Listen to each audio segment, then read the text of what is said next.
Hello and welcome to this episode of UFO News Updates. Today we will be covering the latest updates on the task force created by Anna Paulina Luna, along with the most recent airport UFO sightings in Turkey and their notorious history. If you enjoy UFO news, updates, case studies, interviews, and more, this is the channel for you, so make sure to subscribe. Let's get straight into it.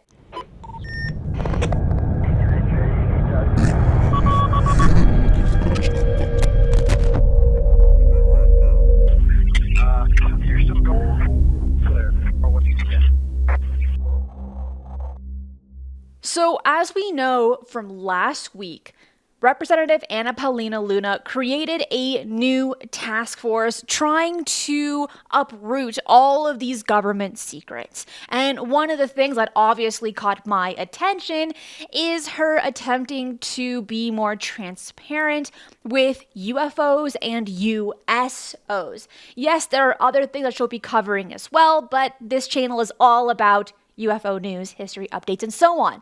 So that's what we're looking at. Now, the updates for this, it's not necessarily what she's looking into, because we already knew that from last week, but it's the people that she has backing her up that are going to be a part of her panel to do the investigations.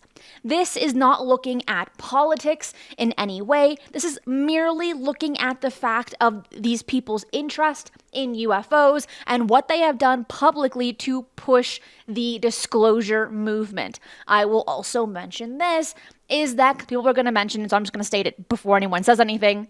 Yes, they are all Republicans. It is a bit disappointing that it wasn't a bit more diverse with some Democrats in there as well. That is the only political statement I'm going to mention here. But aside from that, now that we got that out of the way, let's talk about the panelists. So the first one is obviously the chief, the director, which is Anna Paulina Luna.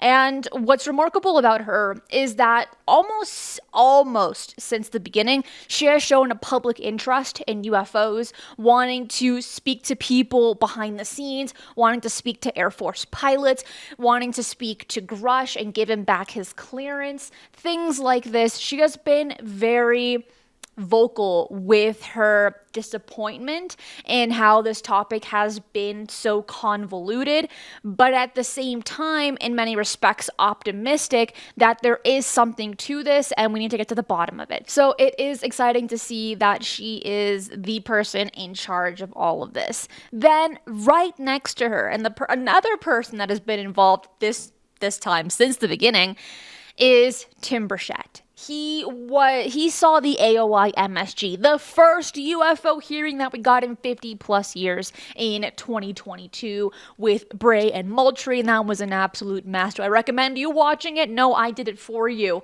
I even did a review when that took place, and it was just dreadful from left to right.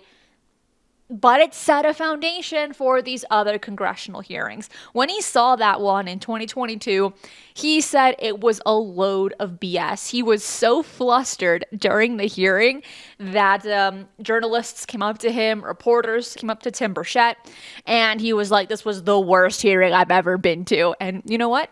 He wasn't wrong.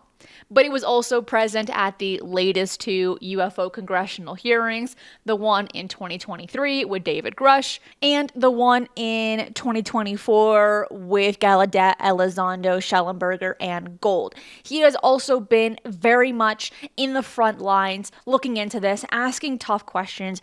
In the hearing with Grush, he asked some hardball questions and ones that people were very nervous to even address, but he was like, I don't care, I'm gonna ask it. Has anyone died while investigating this? Out of all the congressional hearings, that is obviously one that I recommend that people rewatch. Now we're getting into a few other people that aren't as widely known when it comes to the political side of UFOs. So one of them is Eric Burleson. He definitely made a name for himself in the congressional hearing in 2023, where he had just been elected to be a representative, and he's like, I don't trust anyone in this town. Pew, pew. And then he asked, alien bodies? Do we have alien bodies? Alien bodies? And I was like, I don't know who you are, but you know what? Yeah, we all have that question. We all want to know.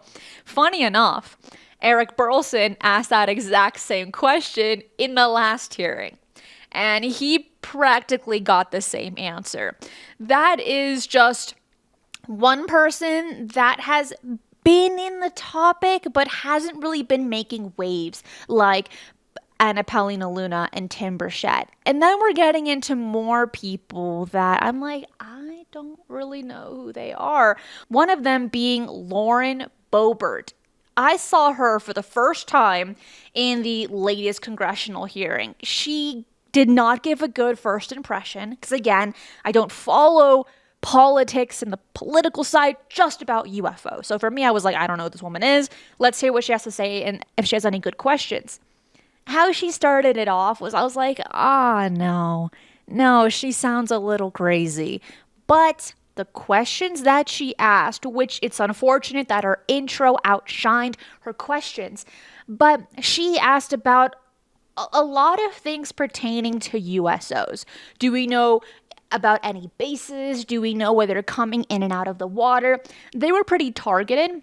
They were actually great questions, but I don't think they were delivered maybe the best way. And again, her intro was just like kind of sad. Now, these next two people, I had to do a deep dive on them because neither of them have made any public statements that I could find talking about UFOs, UFO transparency. One of them being Brandon Gill from Texas, keep that in mind, and another one by the name of Ellie Crane from Arizona. Keep that in mind. These states, I'm literally bringing up these states compared to all the other representatives because Arizona and Texas have had a lot of very famous UFO sightings. Do I have to name them? Yes, let's just list them down real quick. Arizona, Phoenix Lights, 1997, the most famous one, right? Texas, we're looking at the Aurora crash from 1897 and the Stephenville sighting from 2008. Now, Texas has a lot more, but we're just naming those right now because I don't want to bore you. I bet you're like, Cristina, I already know this. I know that you know. I know that. But it's always good just to set a little foundation just in case we forgot. So these two guys, while they've never mentioned any interest in UFOs, they come from two different states that are rich with UFO sightings. It's going to be very interesting on how this unfolds. We're meant to be getting more information as the week progresses into next week. And I'm actually pretty excited on how they're going to approach this about UFOs, transparency, and disclosure, because we've seen other congressmen show an interest, right? And some stuff has been done, like the Schumer-Rounds Amendment, that was kind of embedded into the NDAA. However, a lot of it was stripped out, but it was still a great move forward. We have seen other representatives like Marco Rubio, for instance, that has mentioned that we need better laws to protect whistleblowers. He has had UFO witnesses, part of the military and government, who have seen things and have reported them to Marco Rubio in confidence. There are a handful of others, but those ones I'm kind of pulling out of the air right now. And we're truly entering in very interesting times. I say that so much, but every single year, I feel like we are getting more interest. There's more of a movement, and people care about this topic. And now, which is also remarkable, is that because of this more underlying understanding of this topic, that it's not weather balloons or following Venus, people are now willing to report their sightings more frequently, even pilots. And there was a recent sighting at the Gaziantep airport in Turkey where pilots saw this really mysterious illuminated object in the sky. They reported to the control tower. It wasn't caught on radar, but it was seen at 10 p.m. when pilots saw this strange object about 10,000 feet in the air. But here's the crazy part. Because if it was a drone or a satellite or things like this, because it was already kind of debunked as that's not even the word I want to use, but people stating, guys, what they saw was a satellite, it was a drone. Well, the airport shut down. It was so significant what these pilots saw and reported to air traffic control that for about an hour, the airport stopped all flights. They suspended everything, prompting authorities to just, in this case, stop their world as merely a precaution. So they say. When we're looking at UFOs in airports, there are so many reports. I'm not even playing with you. But Turkey, over the last several years, has had back-to-back-to-back UFO sightings in nearby airports or the exact same airport. So let's go back to the airport that we just mentioned. Because in May of 2023, very specifically May 20th, at around midnight, cockpit crew of two passenger planes detected a UFO on radar at approximately 9,000 feet while they were just cruising right over the airport. So pilots, as you would expect them to do, they reported it to air traffic control. Air traffic control confirmed. They're like, yeah, I see what you're seeing. I'm seeing it. What is it? But the nature of the object remained unclear. This prompted a very dramatic response because all flights were grounded, not for an hour, not for 2 hours, not for 5 hours, for 12 hours, canceling 26 flights, 13 departures, and 13 arrivals with incoming planes that had to be diverted to another airport.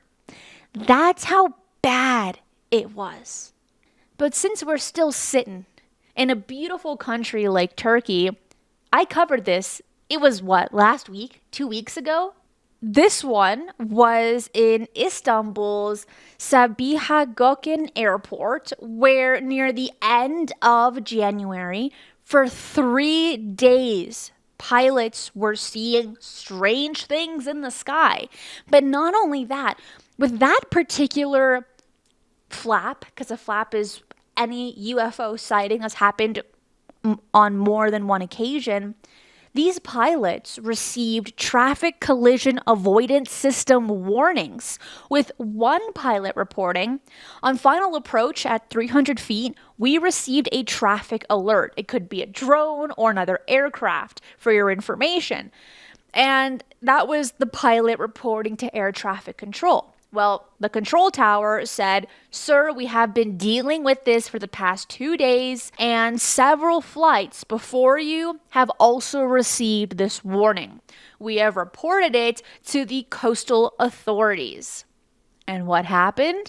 Well, of course, we never received any of those reports from the end of January. Here we are in mid-February, and that story died as quickly as it surfaced. But not anymore, because Turkey just got another UFO sighting in and around their airports not too long ago. If we were 10, 20 years in the past, I don't think we would be getting this many reports. Of course, one of the most famous ones is the O'Hare incident. That was an insane case. We got air traffic control. We got descriptions. We heard people stating that this UFO went straight up into the clouds. I mean, remarkable stuff. But one thing that we have to ask ourselves is, why are there so many UFO sightings around airports? We have seen them across the United States, Turkey, China, Ireland, just to name a few of reported cases that we have. I've done an entire show on it, and I will place that link in the description box below for you, and place a card up here on UFOs being seen around airports. It's a great show. It's really, really eye-opening. If you enjoyed this show, hit that like button right down below and subscribe if you haven't already, as I do several shows right here every single week. I want to say thank you to everyone watching this, and before you head out, if you want to stay up to date on UFO news, international UFO news, check out my website at ufonews.co, not .com, .co. That link will be in the description box below. Also, if you want to keep this channel going, seeing a lot more content here and behind the scenes, the best place to support is Patreon. There you get behind the scenes pictures, videos, updates, being part of live events, getting merch, and so much more. That is it for today. I will see you next time. Be safe, and remember, keep your eyes on the skies.